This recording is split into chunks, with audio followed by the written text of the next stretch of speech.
প্রশাসনের সামনে, সেনাবাহিনীর সামনে, পুলিশের সামনে বাংলাদেশের একটা রাজনৈতিক দলের একজন চেয়ারম্যান ভিপি নূর তার শরীরের মধ্যে আঘাত করতেছে একটা সাধারণ জনগণ, একটা সাধারণ মানুষ।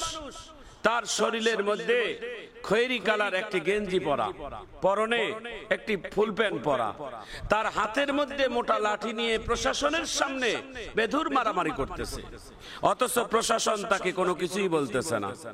এটা কোন অস্বস্তিবোধ একটা দেশে বসবাস করতেছি আমরা, যে এদেশের সরকার যাদেরকে আমাদের জনগণের নিরাপত্তার জন্য যাদের চাকরি দিয়েছে, জনগণের ট্যাক্সের টাকা যারা পরিচালিত হয়, অথচ আমাদের জনগণকে জনগণের সামনে, পুলিশ প্রশাসনের সামনে, সেনাবাহিনীর সামনে, অথচ তারা লাঠিচার্জ করে। ভিপি নূরের আঘাত দেখেছেন আপনারা, কি মর্মান্তিক আঘাত, কিভাবে অমানসিক ভাবে, অমানবিক ভাবে তাকে কিভাবে আঘাত করতেছে। একটা জীবজন্তুকেও মানুষ এইভাবে আঘাত করতে মায়া লাগে, অথচ একটা পৃথিবীর শ্রেষ্ঠ জীব মাখলুক, শ্রেষ্ঠ মাখলুক মানুষ, মানুষ মানুষকে এইভাবে মারে, মানুষ মানুষকে এইভাবে আহত করে, মোটা মোটা লাঠি দিয়ে তার মাথায় আঘাত করতেছে, তার শরীরের মধ্যে বিভিন্ন ভাবে আঘাত করতেছে। আমরা স্পষ্ট জানিয়ে দিতে চাই, বাংলাদেশের 18 কোটি মানুষের একটাই দাবি, প্রশাসনের সামনে যে খয়েরি কালার গেঞ্জি পরনো যে লোকটি প্রশাসনের সামনে আঘাত করলো, তার পরিচয় কি, সে কোথাকার মানুষ, তার পরিচয়। তাই আমরা সিটি ফুটেজে আমরা স্পষ্ট দেখতেছি, 4 লোকটার মুখের চেহারা সবকিছু স্পষ্ট প্রমাণিত, কিন্তু লোকটার এখনো কেন প্রকাশিত হচ্ছে না সে কোন দলের লোক এবং কে এই ভিপি নূরের শরীরে যে ব্যক্তিটা আঘাত করলো, এই ব্যক্তিটার পরিচয় সহ কেন মারলো, আমরা জাতি জানতে চাই। জোরে বলুন ঠিক কেন? যে দেশের নেতা নিরাপত্তা নাই, সে দেশের জনগণ কিভাবে আমরা নিরাপদে থাকবো বলেন? যে দেশের দলের নেতা কর্মীরাই নিরাপদে থাকতে পারে না, সে দেশের জনগণ আমরা কিভাবে নিরাপদ থাকব? এমন একটা অস্বস্তিকর দেশের মধ্যে আমরা বসবাস করতেছি, যে দেশে মা বোনকে নিয়ে একাই চলা বড় নিরাপদ নয়, যে দেশে আমরা কোনো কাজেই ঘর থেকে বাহির হলে আর বাড়িতে নিরাপদে আসতে পারবো কিনা এটা নিরাপদ আমরা দিতে পারতেছি না। এটা অস্বস্তিকর একটা দেশ আমরা বসবাস করতেছি। আমরা প্রধান উপদেষ্টাকে জানিয়ে দিতে চাই, মাননীয় প্রধান উপদেষ্টা, আপনি শক্ত হন, নিরপেক্ষভাবে রাষ্ট্র পরিচালনা করেন, আপনি নিরপেক্ষভাবে রাষ্ট্র পরিচালনা করেন। আপনি কাকে ভয় পাচ্ছেন? আপনি কেন পিছিয়ে যাচ্ছেন? আপনি পিছাইলে তো সারা বাংলাদেশ পিছিয়ে যাবে, কেন আপনি পিছাচ্ছেন?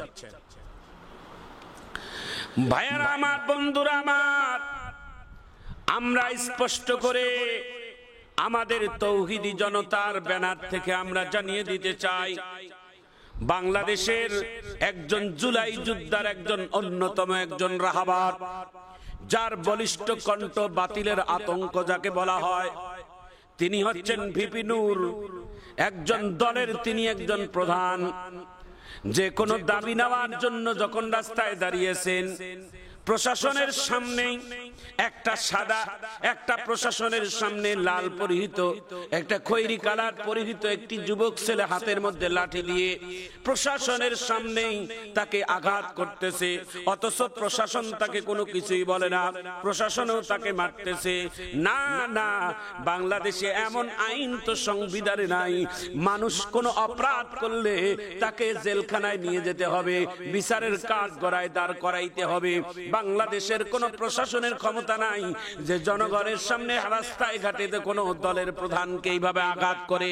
এটা মানবতা লঙ্ঘন, এটা বাংলাদেশের সংবিধানের লঙ্ঘন, এটা বাংলাদেশের 18 কোটি মানুষের সব কিছু মানুষের লঙ্ঘন। জোরে বলুন ঠিক কিনা? প্রত্যেকটা দেশের মধ্যে একটা আইন আছে, রাষ্ট্র আছে, বিচার আছে, আদালত আছে, কোর্ট আছে।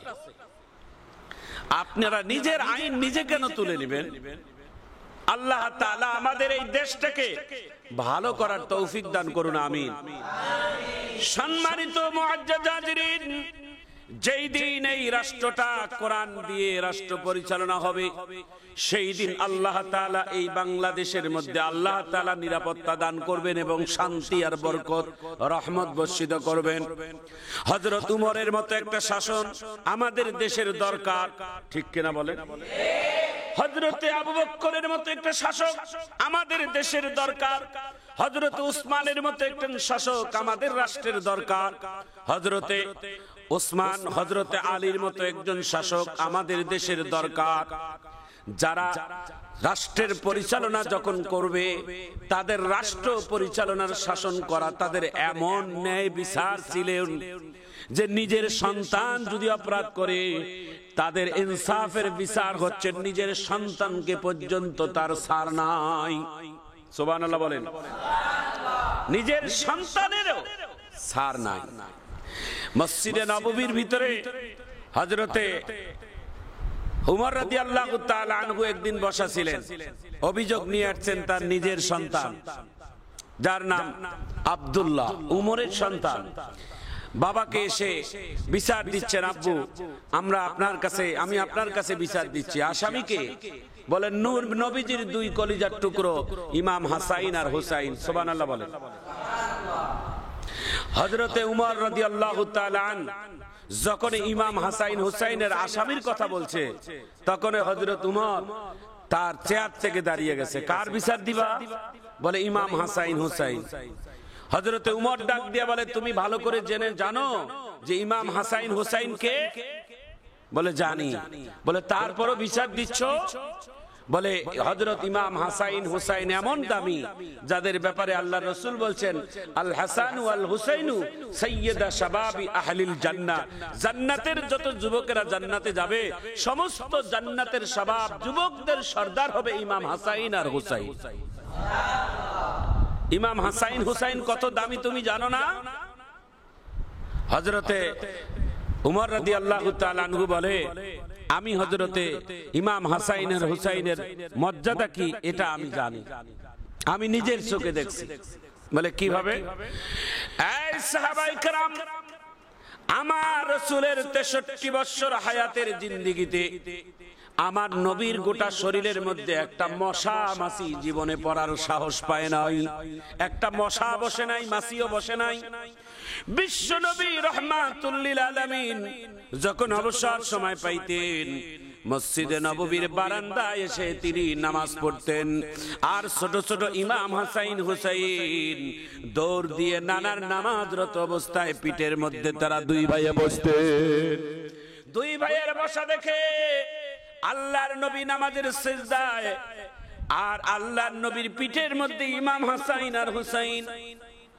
আল্লাহর নবীর সাহাবী হযরতে উমর মসজিদে নববীর ভিতর থেকে উকি মেরে মেরে দেখে আর বলে, কত বড় বেয়াদব, নামাজ পড়া অবস্থায় এরা দুই ভাই আমার নবীর পিঠের মধ্যে বসা। এরা যদি নবীর নাতি না হতো, তাহলে হযরত উমর আমি এতক্ষণ পর্যন্ত তাকে আমি থাপড়াই সোজা করে দিতাম। নামাজ শেষ, আল্লাহর নবী ডাক দিয়ে বলে, উমর তুমি কিছু দেখছো? সুবহানাল্লাহ।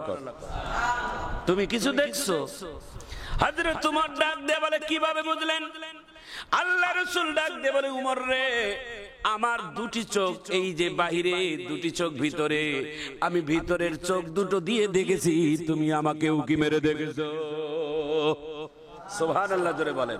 উমর তুমি শুনে নাও, ইমাম হুসাইন আর হুসাইন কে, তার পরিচয় কি তুমি জানো? এই ইমাম হাসাইন হুসাইন আমার পিঠের মধ্যে বসা, নামাজরত অবস্থায় পিঠের মধ্যে বসা থাকার কারণে আল্লাহ তাআলা জিবরাইলের মাধ্যমে আমাকে জানিয়ে দিলেন, এ নবী আপনি সিজদা থেকে মাথা উঠাবেন না।